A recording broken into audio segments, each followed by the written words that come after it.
हाँ तो दोस्तों, आज जो हम टॉपिक अध्ययन करने जा रहे हैं, जो पढ़ने जा रहे हैं, उसका नाम है संविधान की मूल संरचना। संविधान की मूल संरचना। और मूल संरचना में सब पढ़ेंगे कि हमारा संविधान का क्या कंडीशन रह पाया, हमारा संविधान का बेसिक स्ट्रक्चर क्या है, उसके बारे में जानेंगे।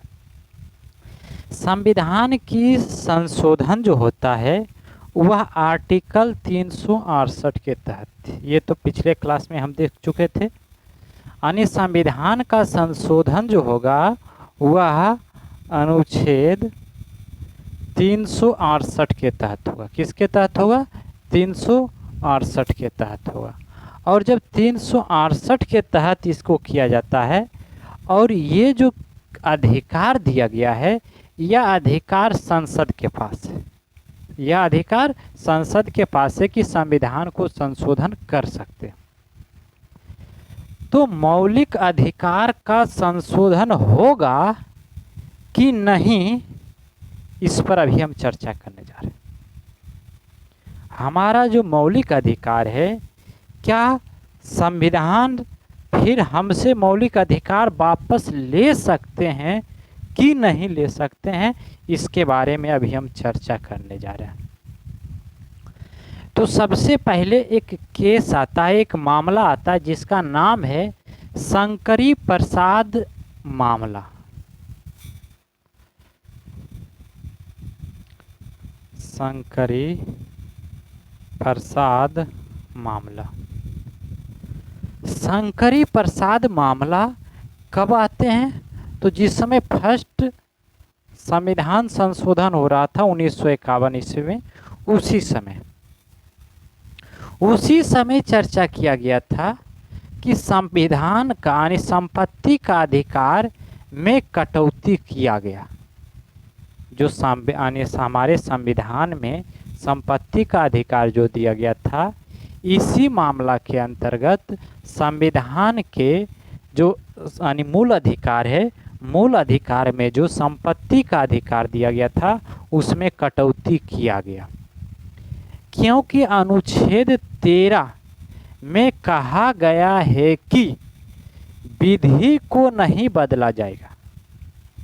अनुच्छेद 13 कहता है कि विधि को आप नहीं बदल सकते हैं, लेकिन भौतिकी अवस्था को तो बदल सकते हैं।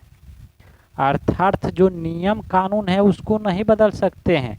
जो मानव की मानसिकता के आधार पर चलता है उसको आप नहीं बदल सकते हैं, लेकिन जो दिखावा है, संपत्ति है, उसको तो आप बदल सकते हैं। तो ये अनुच्छेद 13 में ये बात कहा गया था। विधि का चर्चा किया था। अनुच्छेद 13 में विधि का चर्चा किया गया। और जब विधि का चर्चा किया गया था, जिसके कारण से ये मामला आया कि अब जो संपत्ति का अधिकार है उसमें कटौती किया जाएगा। और कटौती इस प्रकार से नहीं किया जाएगा कि वो विधि है, बल्कि इस हिसाब से किया जाएगा कि वो एक प्रकार की भौतिकी अवस्था दिया गया। तो इस प्रकार से शंकरी प्रसाद मामला आया, तो इसमें चर्चा किया गया। शंकरी प्रसाद मामला में यही बात को रखा गया। दूसरा जो मामला आता है, दूसरा मामला का नाम था सज्जन सिंह केस। सज्जन सिंह केस आज की क्लास में ज़्यादातर यही देखेंगे। सज्जन सिंह केस जो कब आया? 1964 ईस्वी में। 1964 ईस्वी में। अच्छा, सबसे पहले समझ लेते हैं शंकरी प्रसाद मामला में क्या चर्चा किया गया। चर्चा यही किया गया कि अनुच्छेद 13 जो है वह विधि की बात करती है। किसकी बात करती है? विधि की बात करती है, लेकिन भौतिकी की नहीं। भौतिकी की नहीं। भौतिकी की नहीं। किसकी चर्चा करती है? विधि की बात करती है, भौतिकी की बात नहीं करती है। जिसके कारण से मौलिक अधिकार के संपत्ति अधिकार किया गया। अब दूसरा समझते हैं सज्जन सिंह केस।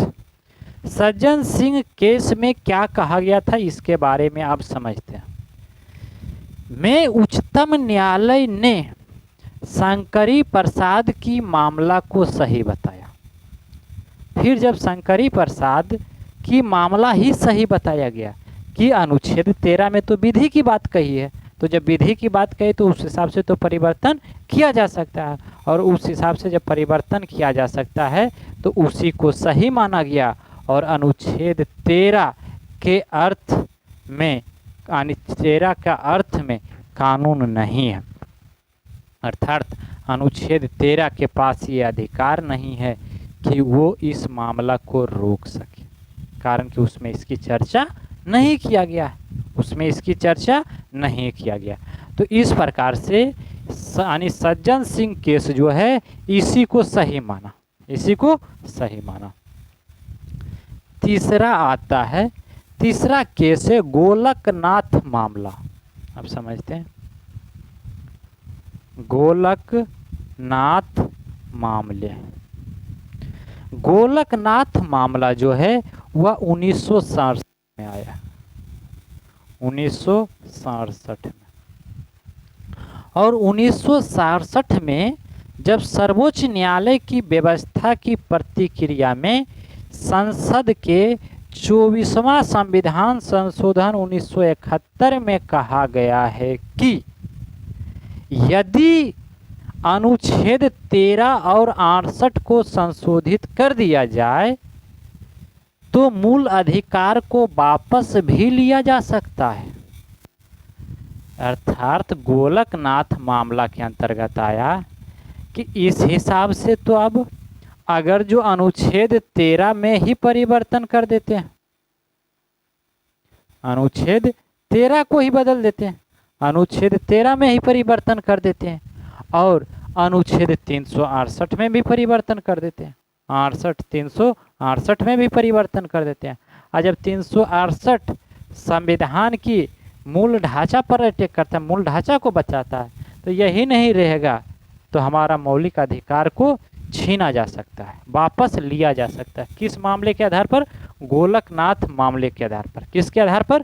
गोलकनाथ मामले के आधार पर। यानी हमारा जो मूल अधिकार है उसे वापस लिया जा सकता है।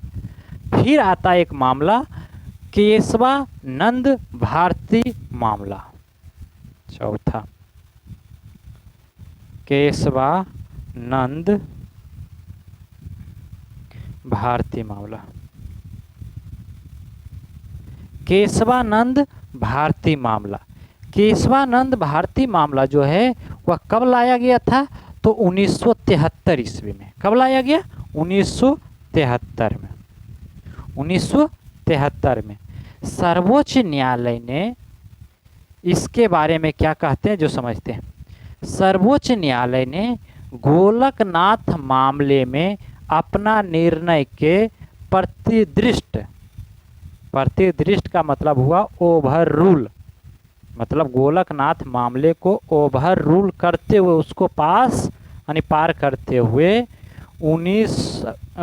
करते हुए केशवानंद को 24वां संविधान संशोधन 1971 की वैधता को बहाल रखा।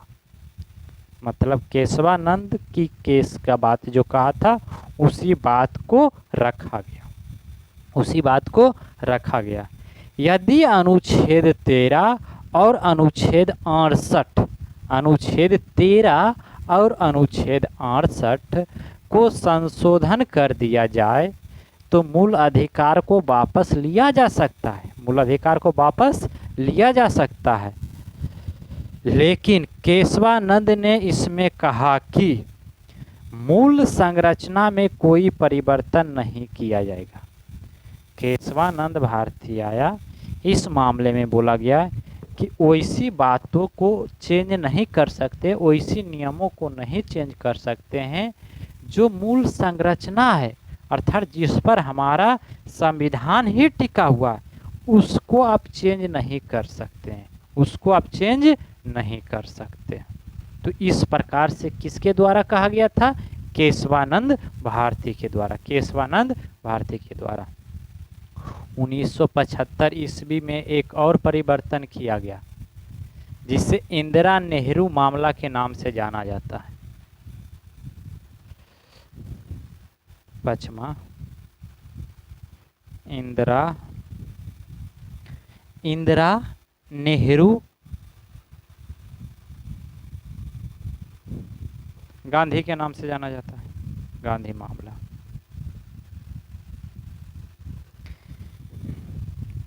ये जो मामला है यह इंदिरा नेहरू गांधी मामला जो था, इसमें इंदिरा गांधी उस समय प्रधानमंत्री थे। इंदिरा गांधी उस समय प्रधानमंत्री थे। उन्होंने एक नियम संशोधित किया, और नियम क्या संशोधित किया, तो बोला गया है कि यदि प्रधानमंत्री लोकसभा अध्यक्ष से संबंधित जो भी चुनाव का जो भी मुद्दा होगा उसमें न्यायालय हस्तक्षेप नहीं करेगा, न्यायालय हस्तक्षेप नहीं करेगा। इंदिरा गांधी उस समय प्रधानमंत्री थे, उन्हीं के द्वारा ये नियम लाया गया कि अगर जो प्रधानमंत्री हो या लोकसभा का अध्यक्ष जो होता है उसकी चुनाव हो तो न्यायालय कोई भी उसमें, न्यायालय की क्षेत्राधिकार से बाहर है, न्यायालय उसमें कुछ नहीं करेगा। ये बात जब उच्च न्यायालय के संज्ञान में आया, जब इसे अपनी संज्ञान में लिया, तो इस मामला को न्यायालय के द्वारा रद्द कर दिया गया, न्यायालय के द्वारा रद्द कर दिया गया। सोच सकते हैं इंदिरा गांधी उस समय इतना पावरफुल थे, इतना सत्ता में थे कि वो सीधे बोल रहे हैं कि राष्ट्र यानी प्रधानमंत्री हो या लोकसभा का अध्यक्ष हो, उसमें जब चुनाव होगा तो चुनाव में अगर जो कोई विवाद उत्पन्न हुआ तो उस विवाद में न्यायालय का कोई हस्तक्षेप नहीं होगा। लेकिन न्यायालय को जैसे ही जानकारी मिलता है तुरंत वो अपना टीम बना के इस समिति को रद्द कर दिया जाता है, इस नियम को रद्द कर दिया जाता है, जिसमें न्यायालय ने कहा कि यह प्रावधान संसद के संशोधित यानी संशोधनकारी शक्ति से बाहर है। बोला गया है ये जो संशोधन किया गया है यह संशोधन संसद के अंदर नहीं आता है, संसद से बाहर है। तो फिर संसद आखिर ऐसा संशोधन क्यों कर सकता है, ऐसा संशोधन क्यों कर सकता है? क्योंकि यह मूलभूत पर चोट पहुंचाता है, यानी मूल संरचना पर चोट पहुंचा रही है, इसलिए इसके द्वारा उसने रद्द कर दिया और फिर 42वां संविधान संशोधन को पारित कर दिया। 42वां संविधान संशोधन को पारित कर दिया गया। इस अधिनियम में अनुच्छेद 368 को संशोधित कर यह घोषित किया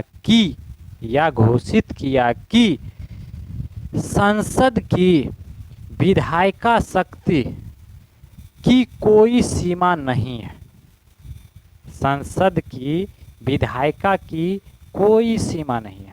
न्यायालय जब उसको रद्द कर दिया तो रद्द करने के बाद अब बोला गया संसद को हर कुछ पावर है, कुछ भी वो चेंज कर सकता है, कुछ भी चेंज कर सकता है, कुछ भी चेंज कर सकता है। किसी भी संविधान संशोधन को न्यायालय में चुनौती नहीं दिया जा सकता। और बोला गया ये न्यायालय की बात ही नहीं है, ये तो संसद के द्वारा संशोधित किया गया है। चाहे जो भी हो, मौलिक अधिकार को उल्लंघन ही क्यों ना करना पड़े। इंदिरा गांधी उस समय इतना पावरफुल थे कि न्यायालय को भी चैलेंज कर दिया कि जो भी हो जाए, चाहे मौलिक अधिकार का हनन ही क्यों ना हो, हनन कर सकता है, संसद उसे परिवर्तन कर सकता है। तभी सर्वोच्च न्यायालय ने एक मामला आया मिर्नवा मिल,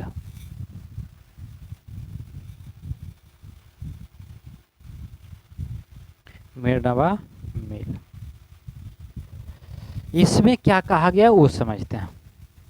ये 1980 की बात है।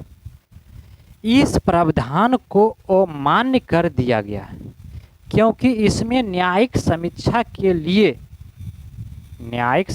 के लिए कोई स्थान नहीं था, जो कि संविधान की मूल विशेषता है तथा संसद अनुच्छेद 368 के अंतर्गत अपनी संशोधनकारी शक्ति की विस्तार को निरस्त करने का अधिकार हासिल नहीं है। और पुनः एक मामला आता है वामन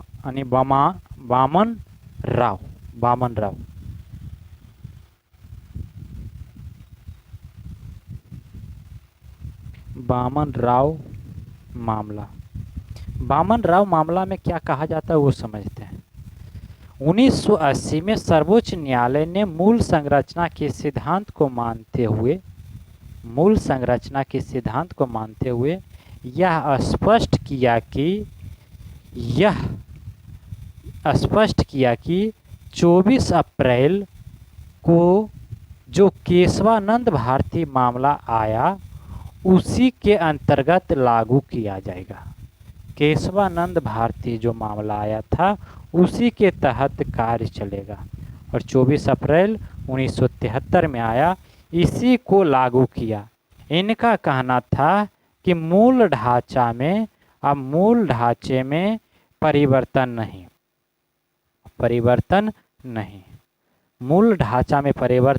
नहीं कर सकते। तो इस प्रकार से संशोधन की शक्ति यानी संशोधन की जो है नियम इसे संसद को सीमित किया गया। अब मूल संरचना क्या क्या है उसके बारे में समझते हैं। संविधान की सर्वोच्चता मतलब संविधान का जो सर्वोच्च पद है उसको भारतीय राजनीति की सार्वभौमिक लोकतांत्रिक और गणराज्य की नीति या प्राकृतिक बोला गया, इसके आधार पर कोई परिवर्तन नहीं किया जाएगा। इसके अलावा और बोला गया कि संविधान की धर्मनिरपेक्षता का चरित्र होना चाहिए। संविधान की धर्मनिरपेक्षता की चरित्र होनी चाहिए। इसके अलावा संविधान को संघीय स्वरूप प्रदान करेगा। संघीय स्वरूप विधायिका, कार्यपालिका, न्यायपालिका के बीच शक्ति का विभाजन मूल संरचना के अंतर्गत आता है। इसमें कोई अंतर संशोधन नहीं कर सकते। राष्ट्र की एकता और अखंडता के लिए कोई भी संशोधन नहीं किया जाएगा। इसके अलावा कल्याणकारी राज्य बने, सामाजिक आर्थिक न्याय मिले, इसके लिए काम होनी चाहिए। संशोधन इस समय संशोधन नहीं किया जाएगा। न्यायिक समीक्षा हो, व्यक्तित्व स्वतंत्रता और गरिमा की बात हो। इसके अलावा संसदीय प्रणाली जो भी रहेगा, कानून शासन रहेगा। इसके अलावा मौलिक अधिकार और नीति निर्देशक तत्व के दोनों के बीच सौहार्द और संतुलन बनाने के लिए तथा समत्व की सिद्धांत, स्वतंत्रता और निष्पक्ष चुनाव होनी चाहिए। न्यायपालिका की स्वतंत्रता दिया गया। संविधान संशोधन की शक्ति को सीमित शक्ति किया गया। न्याय और प्रभावकारी समिति जो होगा वह मूल ढांचा के अंतर्गत आता है। इसमें कोई परिवर्तन नहीं किया जा सकता। इसके अलावा मूल अधिकार के आधारभूत सिद्धांत जो भी होगा। इसके अलावा अनुच्छेद 32, 136, 141, 142 के अंतर्गत सर्वोच्च न्यायालय की प्राप्त जो शक्ति है उसे संशोधन नहीं किया जा सकता है। अनुच्छेद 226 और 227 के अंतर्गत उच्च न्यायालय का जो शक्ति दिया गया उसमें भी किसी भी प्रकार का संशोधन नहीं किया जाएगा। जो 226 के अंतर्गत उच्च न्यायालय को शक्ति दिया गया उसमें भी कोई परिवर्तन नहीं किया जाएगा। तो इस प्रकार से आज का क्लास में विभिन्न प्रकार की जो मामले आए उसी की चर्चा किया गया और सबसे अच्छी मामला किसको माना गया, केशवानंद भारती मामला को माना गया। केशवानंद भारती मामला को माना गया। केशवानंद भारती मामला के अंतर्गत क्या बोला गया? संविधान में यह शक्ति देता है कि संसद कुछ भी चेंज कर सकता है, लेकिन मूल ढांचा में कोई परिवर्तन नहीं होनी चाहिए। मूल ढांचा में कोई परिवर्तन नहीं किया जाना चाहिए। तो आज का क्लास यहीं तक, आगे का क्लास अगले क्लास में देखेंगे। तब तक के लिए जय हिंद, थैंक यू।